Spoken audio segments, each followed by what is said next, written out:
Now it's The Silent Men on NBC.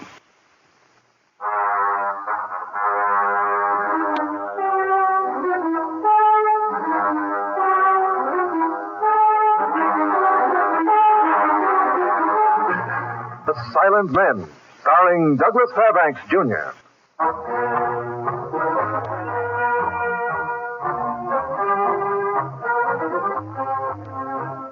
The National Broadcasting Company proudly presents Douglas Fairbanks in The Silent Men, transcribed stories of the undercover operations of the special agents of every branch of our federal government and their relentless fight against crime. And now here is Douglas Fairbanks. One of the prime requisites of a federal special agent is a thorough knowledge of undercover work. There are times when an agent must be able to transform himself into a convincing criminal. He must know the habits of the underworld, the talk, the psychology, and the modus operandi of the habitual criminal. On his ability to fit himself into any situation and to assume any role necessary, an agent's life may and often does depend. In tonight's file case, in which I play the part of Special Agent Tom Brackett, such an undercover operation was required. It is entitled The Roping of Joe Landis.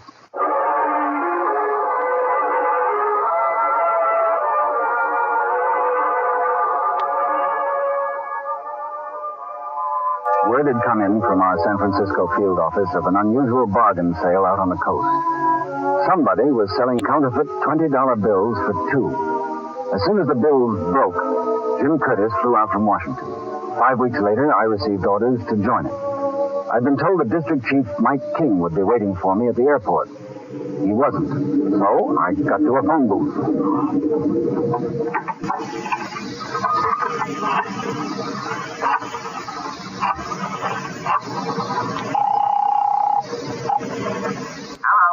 Hello?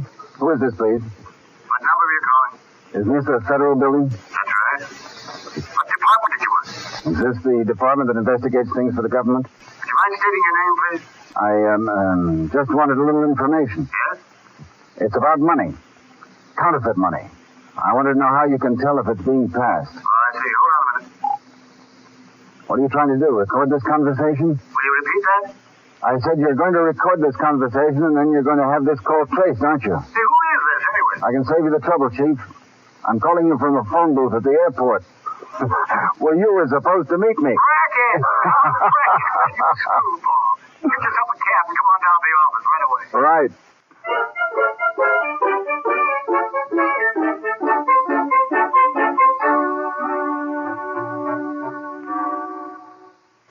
That was quite a line of double talk you were dishing out, Chief. Is that SOP now for all telephone calls? Right out of the manual. Tell them nothing till they know who they are and why they want to know it. Where's Jim Curtis? I thought he'd be here. They're meeting him later on. Yeah? No. Jim's a working man now. He's gone into the printing supply business. A plant? That's a good way to know a lot of printers and engravers. You think the stuff's being printed here in San Francisco then, huh? Mm-hmm. Here, you take a look at one of the bills they're passing. Mm-hmm. That's pretty good, Chief. The engraver knew his business. That portrait of Jackson's a honey. The color's a little light, though, especially the green. Yeah, I noticed that. The serial numbers are sloppy. Printed typographically? Yeah, the last two serial numbers and the letter A are blurred on some of the notes. Not all of them. How many broke here in San Francisco? 32 that were passed here in town the last 5 weeks. 32 in 5 weeks. Sounds like a small operation. There's reason to believe this has only been a trial run. Just getting ready for the big push, eh? Mm-hmm. We've been testing this, huh? Any leads? Well, Curtis will bring you up to date. He'll be waiting for you in his car in front of Pier 16 down at the waterfront. Okay. Well, this shouldn't take long. All I want is the name of the people who are passing the queer, the location of the place that's being printed, the name of the engraver, and the plates to convict him with. And the plates. Always the plates.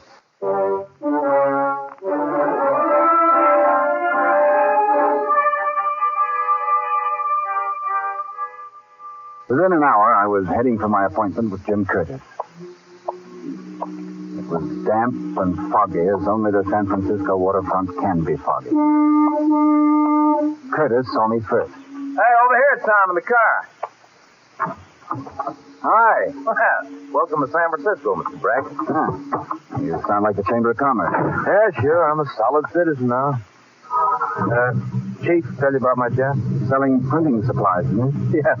You know what? I'm quite a salesman. Anything promising? I'm kind of interested in the guy who runs a small plant. Got friendly with him, found out he's not adverse to making a fast buck. Said he'd print phony whiskey labels if I knew where to sell them. So I ran a make on him. What'd you find out? Name is Landis, Joe Landis. Was a top engraver in New York some years ago. Found anything to tie him in with the bad notes? Well, not exactly. He steers away every time I bring the matter up. But he's moved his plant 3 times in the last 4 months, and some of the 20s always show up somewhere near his shop. Well, it certainly seems to be worth a little undivided attention. Where do I fit in? Well, now, look, I've told him about you coming out here. You're supposed to be a guy I work for back east, man with a big bankroll looking for profitable investment, not necessarily legitimate ones. He's more than willing to meet you. Oh, what name do I use? Your own. Good. When do I meet him? I'll bring him up to your hotel tomorrow afternoon, Tom. Where are we heading now? Oh, got a little job to do. Landis moved to his shop today, and I thought we might as well take a look at the place he moved from. Never can tell what he might have left behind, you know. Well, it's worth a try. Better stop here and walk. Take this flashlight, will you? Sure. Got a gun? Not with me. Think I'll need one? You never know. He's a mild little guy, this Landis, but you never know. That is it. I think we better go around back. It'll be an easier door to open. How are you on lock? Not too good. No problem. It's unlocked. Well, we sure didn't do much of a cleanup yet. Hold the light on this carton of junk here, will you? I'm going to empty it. All right. Bits of scrap metal, some lead type. Oh, wait a minute. Here's something. Feel this paper. You can print money on this stuff. Jim, look. There's another piece with numbers on it. Looks like they were running a proof. 49A. All right, let me see that, Tom. 49A. Brother, maybe we got something. 49A, that's the last 3 figures on the serial number of the phony bills. Quiet. Someone's at the door. Let's get out of here. Who's there? Stop! Beat it, Tom. You're on your own. Right, see you tomorrow.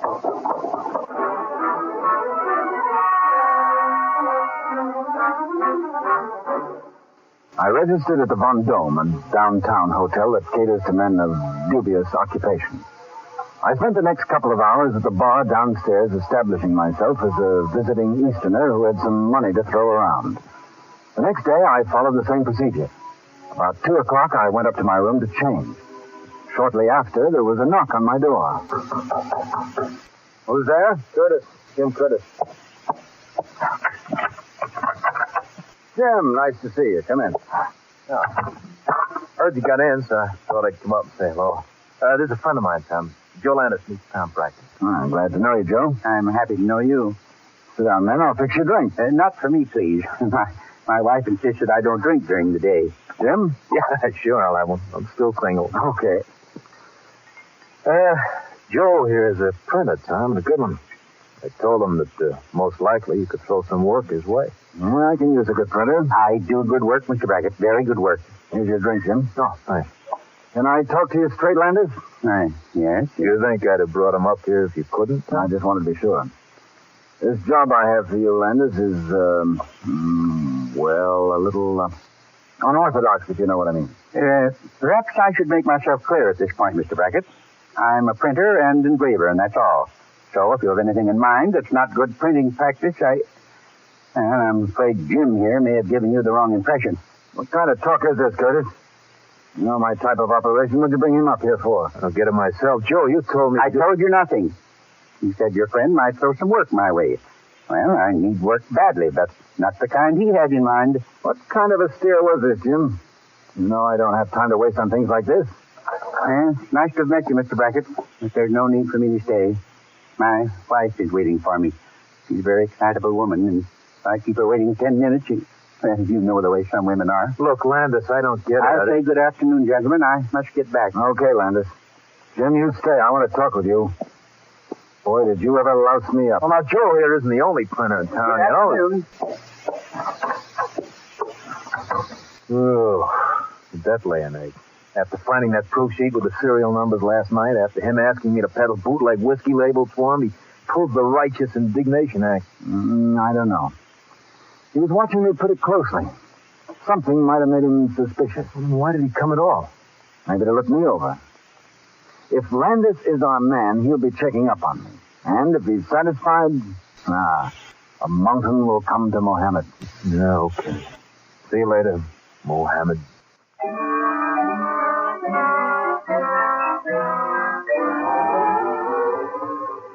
I spent a pleasant, though expensive, few days making the rounds of the bars. I bought a lot of drinks, and I talked to a lot of characters. But more important, I established a personality for Tom Brackett, East Coast operator. Not being used to such lush living, I finished up Sunday night with a floating headache. I slept till late afternoon the next day. I was coming out of the shower when the phone rang. Hello? Brackett? This is Brackett. Joe Landis talking. Landis? Oh, yeah. The man who was in to see me last week. I'd like to talk with you. I'm here in the hotel. Sure, come on up to my room. I'm downstairs at the bar. How about joining me there? More privacy in my room. And if you don't mind, I'd rather you came down. All right. No difference to me.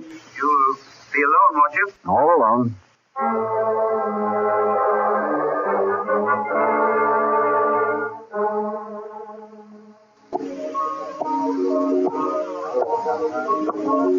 Hello, Mr. Brackett. Sit down. Well, nice, cozy little corner you picked, Landis. We can be alone and at the same time see what's going on. Why wouldn't you come up to the room? Afraid of something? No offense, Mr. Brackett. My wife helped plan these little things, and she thought it'd be better this way. I would have called you sooner, but we've been a little upset about your friend Curtis. No, hardly call him a friend. What's he done to upset you? And the missus is certain that he's an informer for the police. Could be. Haven't seen him for nearly 3 years. What makes you think so? And we moved our plant last week.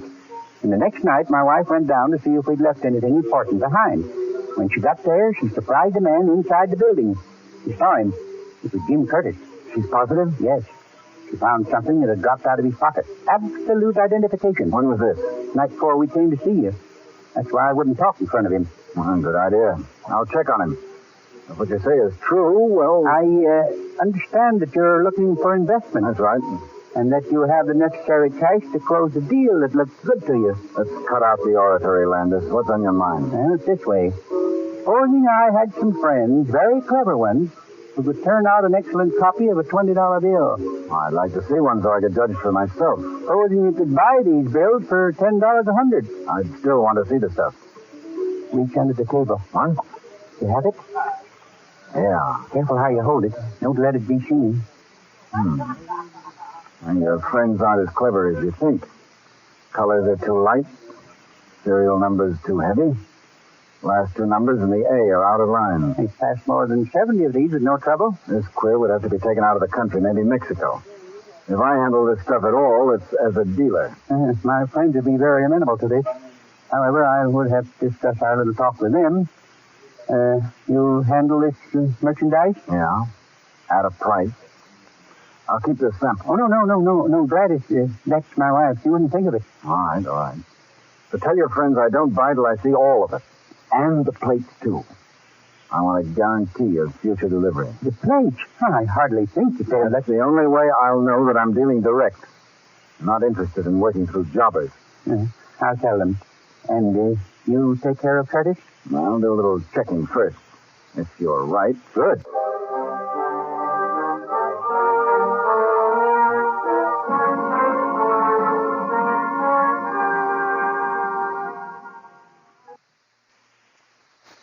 When I got back to my room, I called the chief. He arranged a meeting that night between Curtis, myself, and him at Golden Gate Park. I took a roundabout route, checking carefully to see that I wasn't being followed. I found him there, sitting on a bench. Hi, Chief. Move over. How does it feel to be one of the most publicized crooks that hit San Francisco and given me... Oh, it's paid off. There's no doubt that Landis checked on me before he made the contact. He must have. All right, let's have it. There's someone else in it with him, too. Sounds like a small operation. I gather his wife knows about it and is more than a little nervous about the whole thing. Well, maybe we can prescribe a sedative. Did you get to see one of the bills? Yeah, but he wouldn't let me keep it. When did you see him again? He said he'd call me. We've hit a snag, Chief.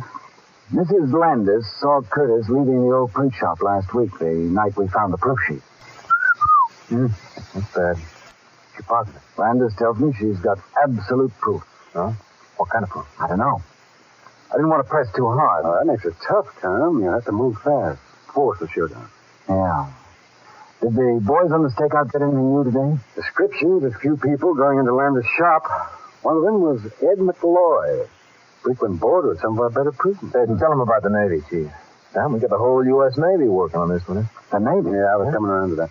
This afternoon, Mrs. Landis came out of the alley with a package wrapped in newspaper. She drove to the open bridge, stopped the car, and threw the package into the water. We want that package, so we called in the Navy. And what can they do about it? They're sending divers down in the morning to try and find it. So come on, let's drive out now and see how they're doing. I got to talk to Lieutenant Saunders. He's in charge. Think they'll find it? It's a big ocean. Yeah, it's a big Navy.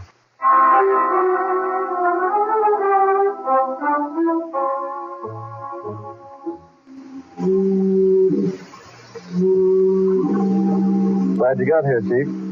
Just got word from meteorological boys. They've marked out 5 areas in which the package might be found. Well, how in the world did they figure that out, Lieutenant? Sort of naval magic, you might call it. Huh. We have the spot from which it was dropped. They've taken the estimated weight of the package, the wind velocity, speed of the ocean currents, and the topography of the ocean bottom. And they added, subtracted, and multiplied, and the answer is 5 areas to search. Yes. Can't say that I anticipate success, Mr. King, but my diver's confused in practice. Well, when will you know? Late tomorrow afternoon. Should be finished by then. One thing, Chief. Yes, Tom. On what did you base the estimated weight of the package? On the weight of a set of zinc plates. That's what I think the lady was anxious to get rid of. And as I told you... We know. You want those plates.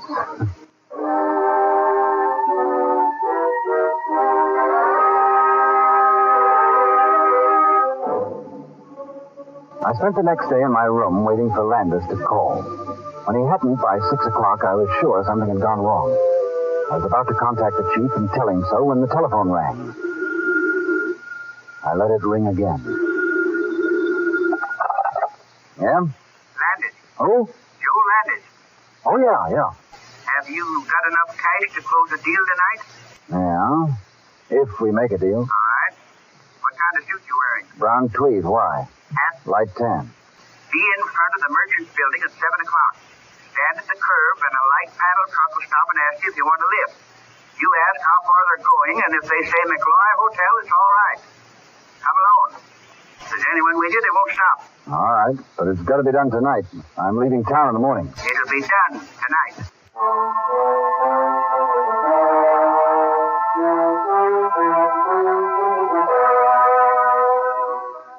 I stood in front of the Merchants Building and waited. The climax was shaping up, and I felt the tingling excitement that always hits me when I get close to the final big play. It's an excitement that has a little fear in it, too. I reminded myself that Joe Landis, for all his pleasant face and soft talk, could and would use a gun if he had to. Ed McLoy picked me up as scheduled and drove me to a little print shop on 10th. You made it all right? No, I don't like this. Oh, Mr. Brackett, this is my wife. How do you do? Always work this late, Joe? Some handbills to get out. Grocery store on the corner. Weekend special. You can finish that later. Shut it off, Joe. And look better if the press was working while we talk. Just in case someone... Turn the thing off. We're all right. What did we need this for, Joe? Lots of printers make good livings. Just... Joe, tell her to keep quiet, will you? Now turn the thing off. Baby, you've got to stop worrying. Let's get down to business. All right. Joe tells me you're interested in $100,000. Yeah, at a price. Let's see him. Don't do it, Joe. I got a feeling about this, a bad feeling. It's driving me crazy. We'll burn it. Burn it all This up. woman of yours gives me the willies, We've Joe. got to have the money. If they pull me in for writing bad checks, we've got to do it. You go home and wait for Joe, Gladys. We don't need you. I stay with Joe. Let her be. All right. Brackett, you ready to buy tonight? That's what I'm here for, isn't it?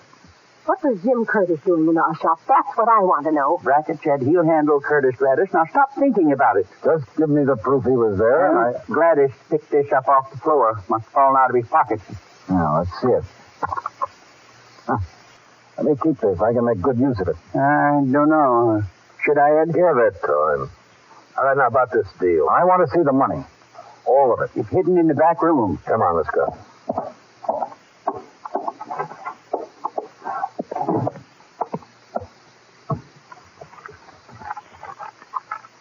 Okay, take a look. 7,000 genuine, and it's yours. That's only because we need the money in a hurry. For future deliveries, we'll have to deal again. It's a deal. Give us the money and take it away. And you don't think I carry a roll like that with me, do you? Guys have been knocked off for a lot less. Now it's in the vault at my hotel. That's no good to us. Joe, why don't you and me go home? McClure can handle it himself. No, you go yourself. I want to be around when Ed gets the money, and I want my share. If you stay, I stay. Bring the notes to my hotel. I'll pay you there. No good. We'll have the stuff in the car, and up will come a policeman. Joe, it isn't too late. Oh, why don't you keep quiet? All right, now here's how we'll work it. I'll go with you to your hotel, and you get the money. In the meantime, Joe will get a room for you in another hotel. You know which one, Joe. Yeah, I know.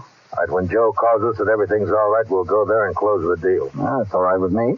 Now, Landis, let's see the plate. I tell you, I got him, Mr. Brackett. Isn't that enough? No. Don't do it, Joe. Don't do it. You've got to keep your voice down, Daddy. I told you, Landis, I want to see those plates. If not, I don't buy. I've got to know you can keep on printing them. All right, show them to him, Joe. They're outside. I'll get them. See, he hides them in a garbage can. Made a false bottom, keeps them there. Some of our competitors want them pretty bad, not to mention the police. They're valuable. Yeah. Joe's going to be surprised. What about? What are you talking about now? The plates. He isn't going to find them. Nobody's going to find them ever. What? Where are they? Where'd you put them? Tell me or I'll... We'll sell this bunch. Then we're through. Joe's a good engraver. He doesn't need this kind of work. You got him into this. Where are those plates? A place where they'll do us no harm. At the bottom of the Pacific Ocean.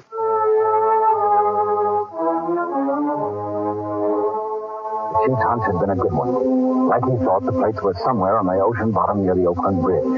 McCoy was furious, and for a moment I thought he was going to kill her. But Joe promised me that he could have another set of plates in 2 or 3 months.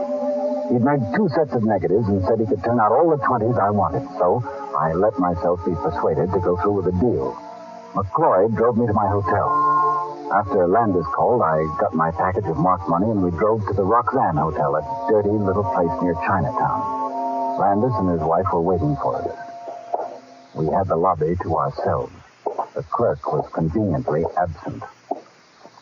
Everything all right, McClure? Yeah, it seems to be. Where's the stuff? Up in the room? We didn't get a room. That's dangerous. We'll go out in the car and you follow us later. We'll blow the horn, then you come outside. We'll switch packages. Then we can get away fast. I'll wait here with Brackett. Keep him company. Come on, Joe. The Landises are what you might call cautious, eh? Yeah, no guts. You know, with his talent, he could be worth $1 million. Yeah, that's it. Come on.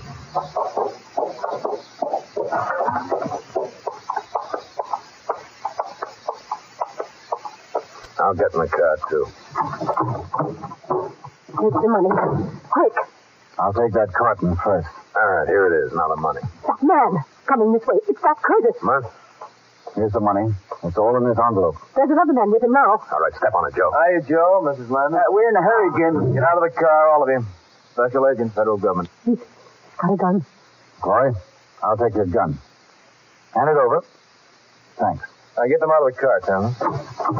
You see, it's just like I said, Joe. You laughed at me. I'm sorry, baby. I shouldn't have laughed. All right, come along, folks. My boss wants to meet you downtown.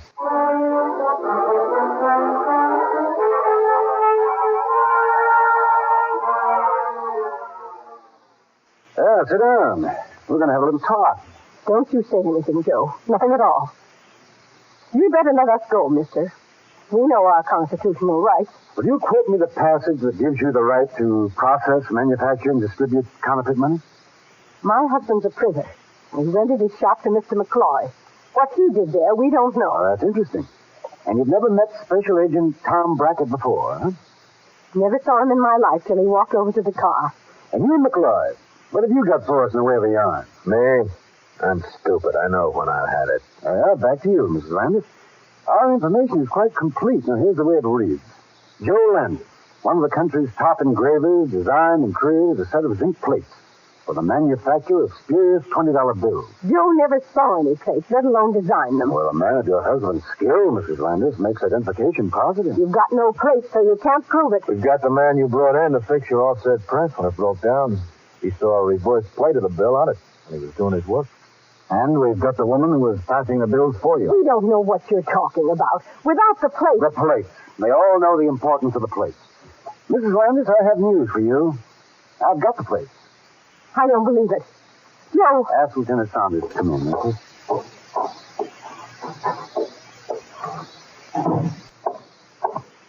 Lieutenant Saunders, will you unwrap that package and explain to these people where and how you got it? No. This was found by Navy divers approximately 2,000 yards from the Oakland shore and 230 yards from the bridge. And in case you need something more convincing, here are 2 sets of negatives, which were recovered from your shop. They've got us, baby. They found the 1 square foot on the bottom of the Pacific Ocean that held them. And they've got it.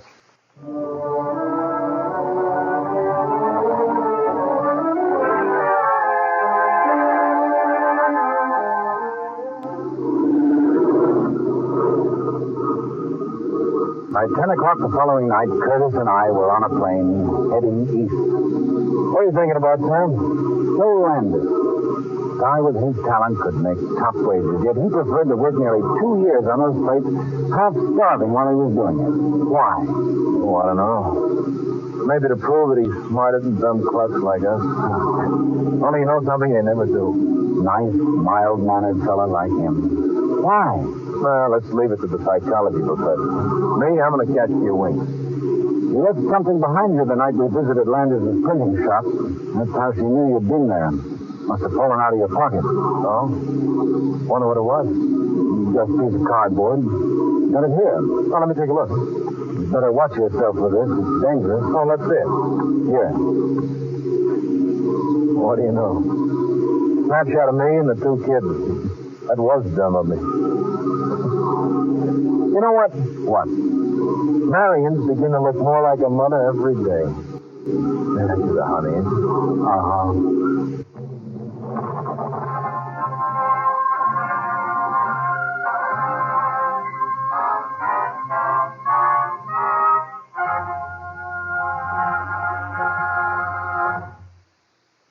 This is Douglas Fairbanks again.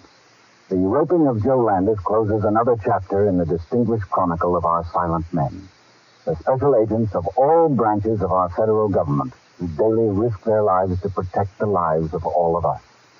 Next week, we will tell you a story involving income tax evasion and wholesale murder in a file case entitled Death and Taxes, another venture undertaken for our protection by the Silent Men. The Silent Men is produced and directed by Warren Lewis. Tonight's case was written by Lewis and Rusoff and transcribed in Hollywood. Only the names and places were fictional. The Silent Men has come to you from Hollywood Radio City.